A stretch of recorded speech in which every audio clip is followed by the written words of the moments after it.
आपको जो हम खास बात बताना चाहते हैं वो कि देखो अभी छोटे छोटे बच्चे हो, बच्चों में कुछ बच्चे ऐसे गंदे बच्चे होते हैं जिनकी गंदी बातें दिमाग में आ जाती हैं और गंदी बातें वो करने लगते हैं आचरण में। आप लोग इतना तो जानते ही होंगे कि गंदी बातें किसे कहते हैं। राधे राधे दोस्तों, स्वागत है आपका भक्ति भजन चैनल में।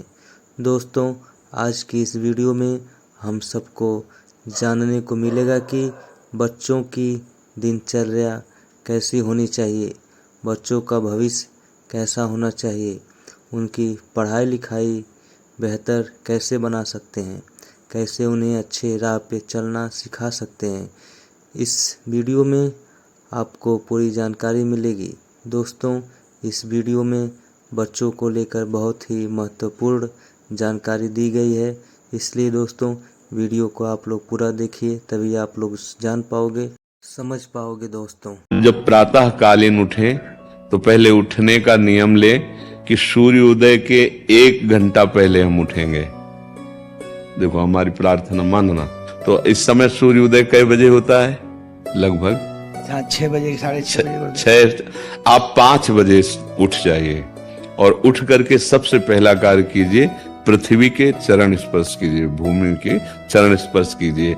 और फिर आप जिस आसन पर बैठे हैं, देखो ध्यान से हमारी तरफ सुनना, जिस आसन पे बैठे हैं, जिस पे शयन किए थे, जिस सैया पर सोए थे, पृथ्वी को प्रणाम करने के बाद उसी सैया में 5 मिनट केवल बैठ जाइए और 5 मिनट बैठकर 5 संतों का नाम ले लीजिए। जैसे हम लोग श्री स्वामी हरिदास जी की जय, हरिवंश महाप्रभु की जय, हरिराम व्यास जी की जय, नागरीदास जी की जय, श्री ध्रुवदास जी की जय। 5 संतों के नाम याद कर लीजिए। इसके बाद नीचे उतरिए और पहले जो अपने माता पिता, अगर वो शयन कर रहे हैं तो कोई बात नहीं है, अगर वो शयन नहीं कर रहे हैं तो पहले जाकर माथा रखकर उनको प्रणाम कीजिए।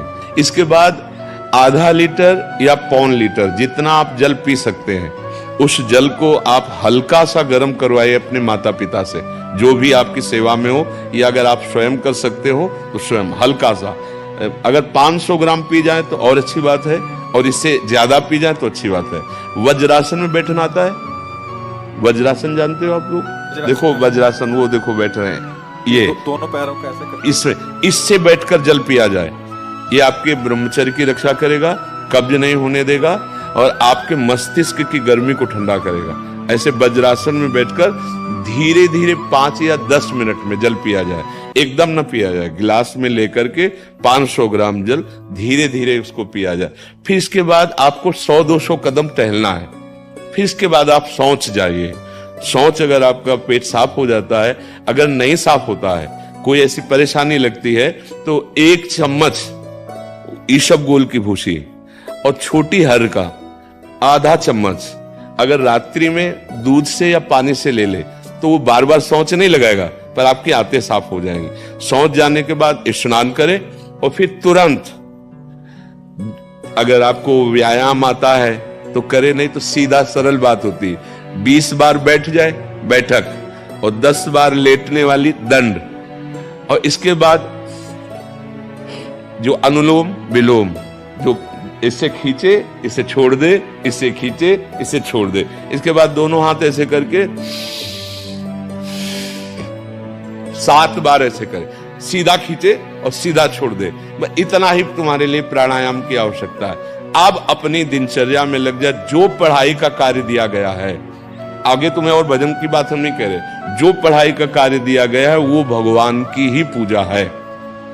आपकी दिनचर्या जो आपको अपने गुरुजी या टीचर जी को जाके प्रमाणित करनी है, कल जो पढ़ाई गई थी आज के लिए, वो आप सुबह सुबह उस समय व्यायाम के बाद, तो आप देखना आपकी स्मृति बहुत प्रवीण हो जाएगी। अच्छा, ये आपकी प्रातःकालीन दिनचर्या है। जब आप अपने गुरुदेव के पास स्कूल जाएं तो हमें आजकल का तो अब पता नहीं, पर हम लोग जब जाते थे तो अपने गुरुजी को प्रणाम करते थे। तो जो स्कूल में आपको पढ़ाई पढ़ा रहे हैं वो तो बात है, अब आपको जो हम खास बात बताना चाहते हैं वो कि देखो अभी छोटे छोटे बच्चे हो, बच्चों में कुछ बच्चे ऐसे गंदे बच्चे होते हैं जिनकी गंदी बातें दिमाग में आ जाती हैं और गंदी बातें वो करने लगते हैं आचरण में। आप लोग इतना तो जानते ही होंगे कि गंदी बातें किसे कहते हैं।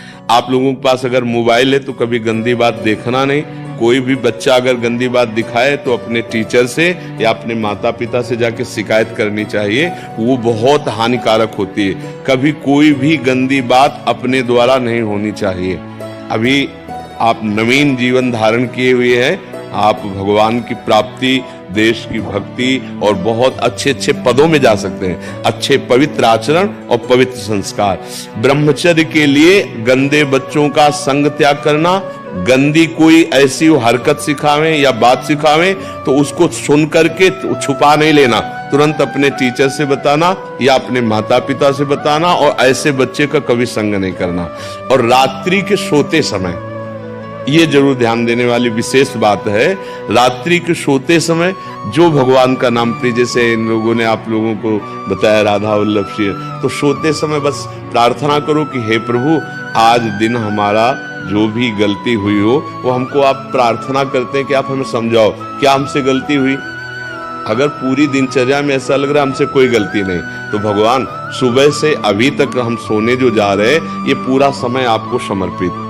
आप देखना, इसका फल देखना, एक तपस्वी की तपस्या का जो फल होता है ना, उसका ये फल मिलेगा। और सोते समय बस राधा वल्लभ श्री हरिवंश, राधा वल्लभ श्री हरिवंश, इधर उधर ना सोचते हुए, ना मोबाइल देखते हुए, ना कोई गंदी बात मन में, और चुपचाप सो जाए। भगवान का आश्रय लेते ही, तब तक आप न समझना कि आपका आश्रय हुआ है, भगवान का आश्रय लेते ही ये चीजें बढ़ने लगती हैं। ज्ञान, विद्या, श्री, कीर्ति, आध्यात्मिक शक्ति, सौंदर्य, माधुर्य, इसका आपके अंदर विकास होने लगता है, क्योंकि सब भागवतिक हैं, भगवान के अंश से उपासक में आने लगते हैं। स्वामी का प्रभाव दास में आ जाता है। अरे एक साधारण कीड़ा, भृंगी अपना प्रभाव दूसरे कीड़े पर डालकर उसे भृंगी बना देता है, तो भगवान का नाम गुण रूप लीला धाम तुम्हें ये नहीं प्रदान कर देगा। भगवद आश्रय लेते ही जिसके भय और विषाद नाम जप से नष्ट हो गए, नाम जप और सत्संग से, उसके हृदय में ऐश्वर्य भगवान का प्रकट होता है। बाह्य और आंतरिक दोनों वो ऐश्वर्यवान होता है। ज्ञान, विद्या, श्री, कीर्ति, शक्ति, सौंदर्य, माधुर्य, ये प्रकाशित होने लगता है। बिना किसी बनावट श्रृंगार के उसके चेहरे पर आकर्षण होता है, देखते ही हृदय लुभायमान हो जाता है। ऐसा माधुर्य होता है भक्तों का, क्योंकि माधुर्य सिंधु प्रभु का चिंतन होता है। जो भगवान के आश्रित है उसे भय की तो कोई गुंजाइश ही नहीं है, कोई गुंजाइश नहीं। क्यों? क्योंकि वो भगवान सर्वशक्तिमान उसकी रक्षा में रहते हैं। बहुत छोटा सा प्रसंग है। एक नीलांबर दास नाम के महान भक्त हुए हैं, जन साधारण गृहस्थ की तरह जीवन व्यतीत करते थे। एक दिन उनको सत्संग सुनने को मिला। सत्संग में जब जैसे यही सब सार बातें, तो उनको लगा कि अभी तक तो हम अपने को पूर्ण मान रहे थे कि हमारे पास रुपया है, पत्नी है, पुत्र है, घर है, सब मौज मस्ती है, लेकिन ये सब छूट जाएगी मरने के बाद, फिर मेरे पास क्या रहेगा? सत्संग यही अंदर आपके विवेक डालता है। बड़ा पश्चाताप उनके हृदय में हुआ।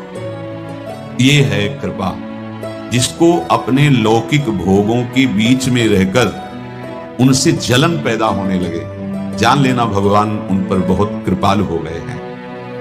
उनके हृदय में प्रार्थना जागृत हुई, प्रभु कोई साधन भजन नहीं जानता, अभी तक तो गृहस्थी के भोगों में और भोगों के संग्रह में मुझे ऐसा लगता रहा कि मैं पूर्ण हूं। बहुत बहुत धन्यवाद दोस्तों वीडियो पूरा देखने के लिए। दोस्तों मुझे उम्मीद है कि आप लोगों को वीडियो बहुत ही अच्छा लगा होगा। दोस्तों इस वीडियो को ज़्यादा से ज़्यादा शेयर करिए ताकि बच्चों के माँ बाप को यह वीडियो पहुंच सके। मिलते हैं एक और वीडियो।